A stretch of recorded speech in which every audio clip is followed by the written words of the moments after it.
اردو صفحہ کو سبسکرائب کیجیے اور آنے والی ہر نئی ویڈیو کے لیے گھنٹی دبائیے۔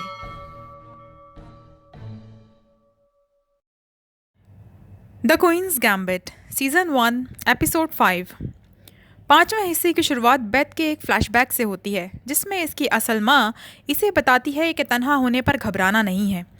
پھر منظر بدلتا ہے۔ بیتھ میکسیکو میں ہونے والے تکلیف دہ واقعات کے بعد کینٹکی لوٹ آتی ہے۔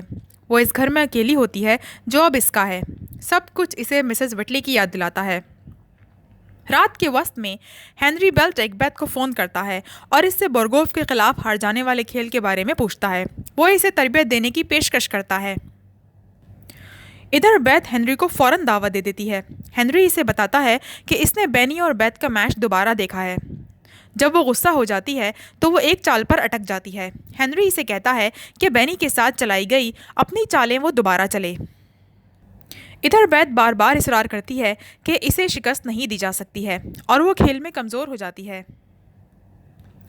ہنری اگلی صبح واپس آتا ہے اور بیتھ کو بتاتا ہے کہ اسے بورگوف کو شکست دینے کے لیے بہت کچھ بہتر کرنے کی ضرورت ہے۔ وہ اسے بورگوف کے شطرنج کیریئر کا پس منظر بتاتا ہے اور یہ کہ بورگوف عالمی چیمپئن کیسے بنا۔ باتھ روم میں ہنری نشہ آور گولیوں کو دیکھ لیتا ہے۔ جب وہ باتھ روم سے نکلتا ہے بیتھ کو بہت زیادہ بخار ہو جاتا ہے۔ قسط نمبر 5 میں غیر معمولی رومانس نظر آتا ہے۔ ہیری بیتھ کے ساتھ شطرنج کی پریکٹس جاری رکھتا ہے۔ وہ اسے ایک نئے اپارٹمنٹ کے بارے میں بتاتا ہے جس میں وہ منتقل ہوتا ہے۔ بیتھ کو اس اپارٹمنٹ میں آنے کا کہتا ہے۔ ہیری بیتھ کا بوسہ لیتا ہے لیکن پھر بعد میں وہ شرمندہ ہوتا ہے۔ ہیری کو اس بات کا بھی پتہ نہیں ہوتا کہ آیا اسے اپنے کمرے میں رہنا ہے یا بیتھ کے کمرے میں رہنا ہے۔ ہائی اسکول کی طالب علم مارگریٹ بیتھ کو ایک دکان میں دیکھتی ہے۔ بیتھ اسے تندیہ انداز میں بتاتی ہے کہ وہ شطرنج اور سفر سے لطف اندوز ہوئی تھی۔ بیتھ دیکھتی ہے کہ مارگریٹ کے پاس ایک بچہ ہے اور اسے پرام کے نیچے کافی مقدار میں شراب رکھی ہوئی نظر آتی ہے۔ ہنری بیتھ سے پوچھتا ہے کہ کیا وہ اور ٹاؤنس ایک دوسرے کو پسند کرتے ہیں اور وہ فوری طور پر کہتی ہے کہ نہیں۔ بعد میں شطرنج کے کھیل پر جھگڑا ہوتا ہے اور ہنری بتاتا ہے کہ بیتھ اس سے زیادہ تیز ہے۔ اگلی صبح ہنری بیتھ کو بتاتا ہے کہ وہ اسے سب کچھ سکھانے کے بعد اپنے اپارٹمنٹ واپس چلا جائے گا۔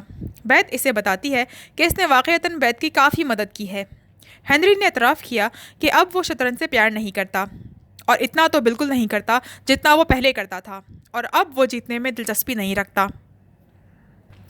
ہنری اسے پڑھنے کے لیے ایک آخری کتاب دیتا ہے اور اسے ایک مشہور شطرنج کے کھلاڑی کے بارے میں بتانے کے بعد محتاط رہنے کا کہتا ہے۔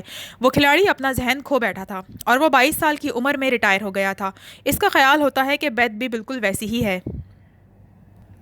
1967 میں اوہایو میں امریکی اسٹیٹ چیمپئن شپ ہوتی ہے۔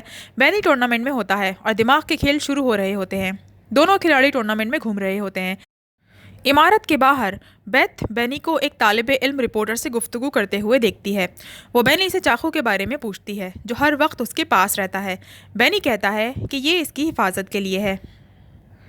بیتھ کچھ اسپیڈ شطرنج کے لیے بینی اور اس کے دوستوں سے ملتی ہے۔ بینی بورڈ میں اگلی چال کے بارے میں بیتھ سے پوچھتا ہے۔ وہ اس کے ساتھ ایک کھیل $5 میں کھیلنے کے لیے راضی ہو جاتا ہے۔ وہ دونوں اسپیڈ شطرنج کھیلتے ہیں۔ وہ بار بار کھیلتے ہیں۔